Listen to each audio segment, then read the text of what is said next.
Wala nang reflection, no? Let's see, the flooring is matte, no? Matte finish.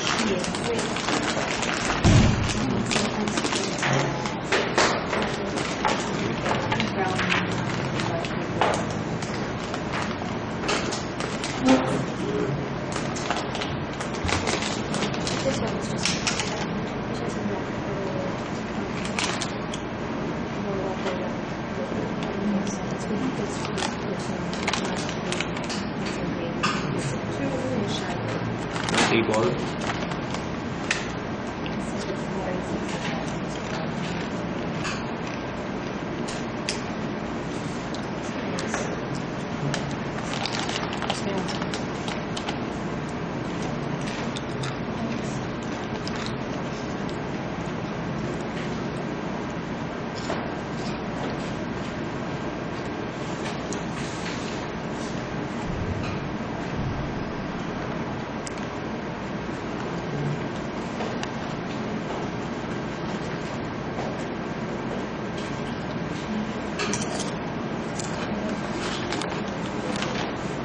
First, no?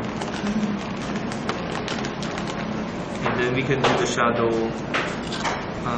on the upholstery. So magkakaroon ka ng half lang, this is the chair.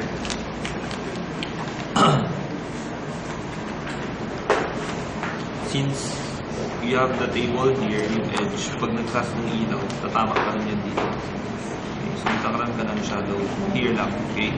Since wala kang armrest, you just paint this portion. Since the same lang, pwede nyo lang iparehas lang.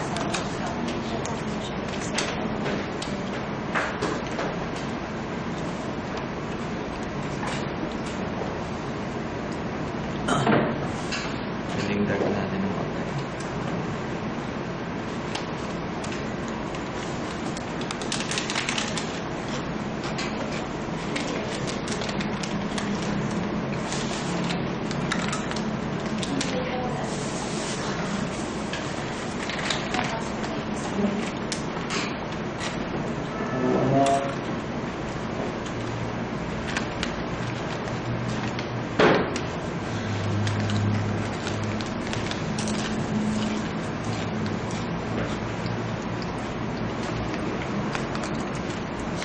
Design yung tracker.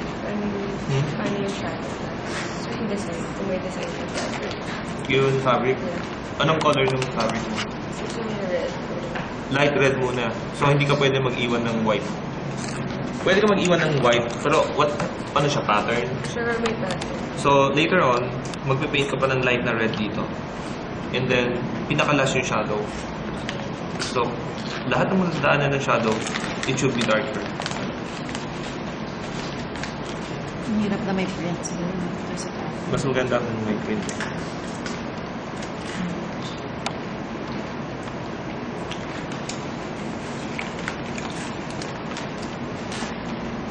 Tapos mas mahirap na kung you have armrest, no? Kasi magkakasir ng shadow sa armrest. Ang one of the hardest na i-paint is yun na office chair. Kasi meron kang ballcaster sa ano. So, aside from mahirap siya i-flat, mahirap din i-paint, no? Sir, for the shadows, sir, on the printed shadows, sir, dark gray and gray. No. Kung anong color ng fabric, darker shade, no?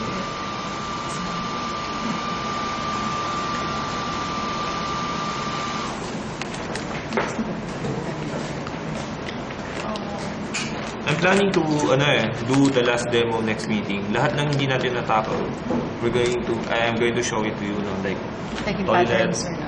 yes, in pattern.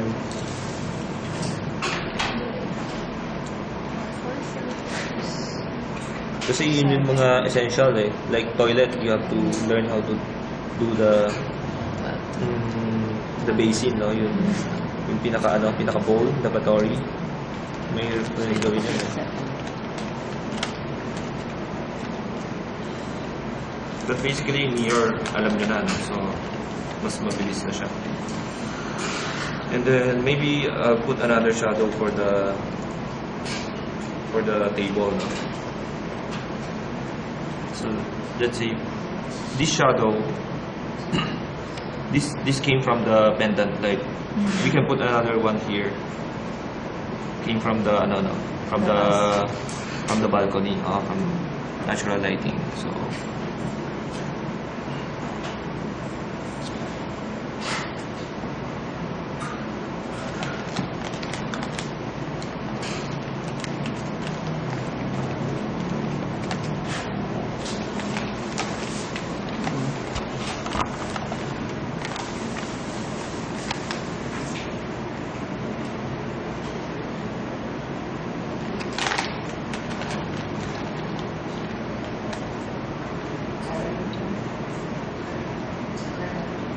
naglagay ako ng angle, no?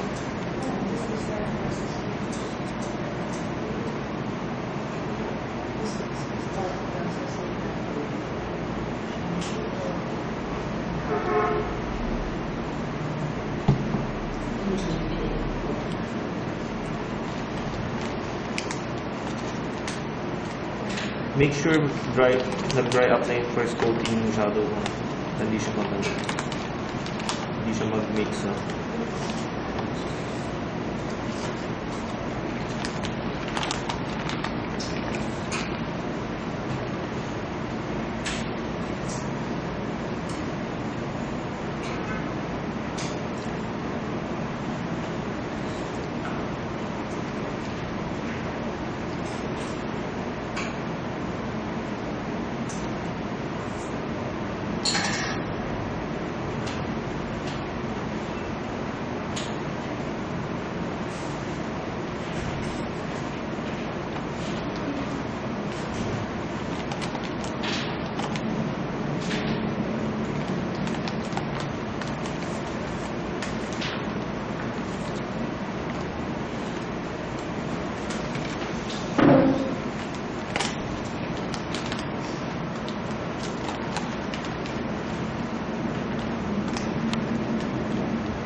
One of the goal, kailangan makita mo yung line na to, no?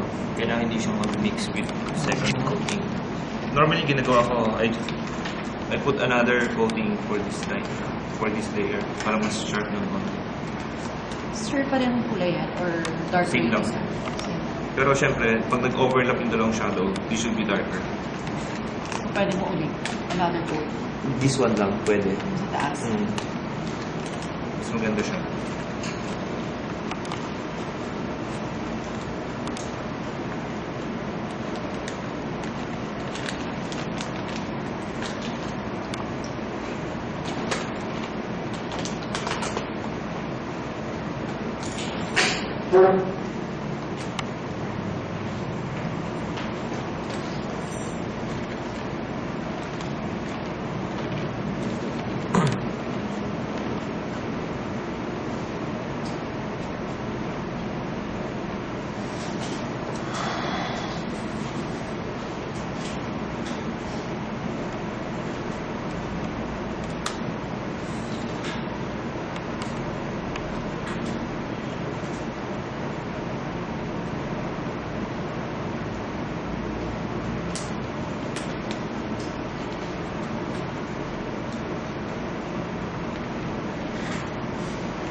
then shadow for the chair. So kakanan lang siya, no? Magkakas siya outside, no? So for this one, pag ganyan. Ano? For this one, pag Fading. Nagpe-fade siya. So normally sa chair,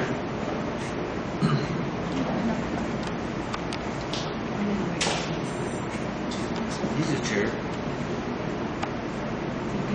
Magkakas yun. So you just put one here. Hindi siya kailangan align, no? And then just connect it to the lips. Okay?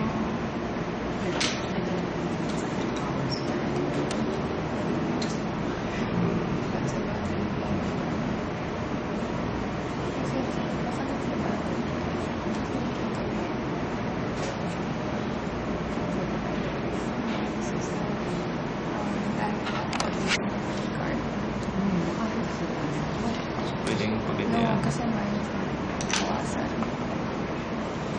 Every time, every 7 minutes.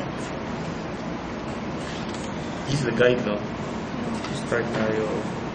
Kailangan magkoconnect yan. Feel out.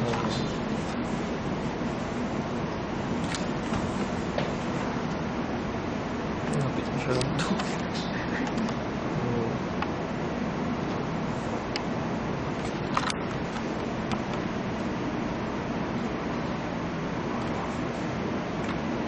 Make sure na masaya na.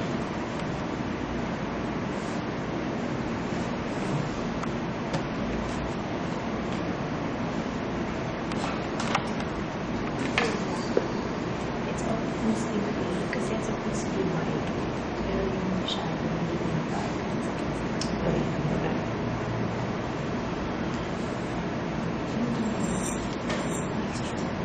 Purple, orange, purple, and yet to make it red, which was she adds some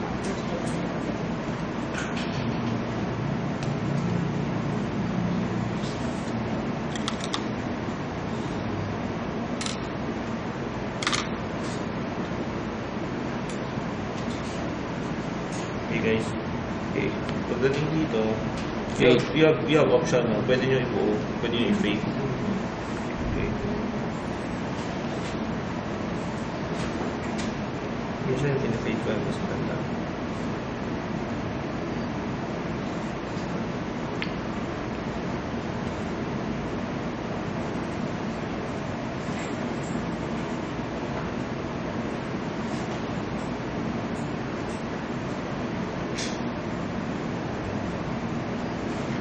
Issue.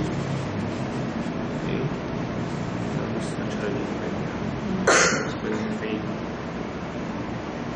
Ano kung ganun? Intensity ng color Nag-start ako sa dark. Dark, parang ano siya, graded siya, no? Dark to light. So dark to light lang siya. Okay. Then here, pagdating siya.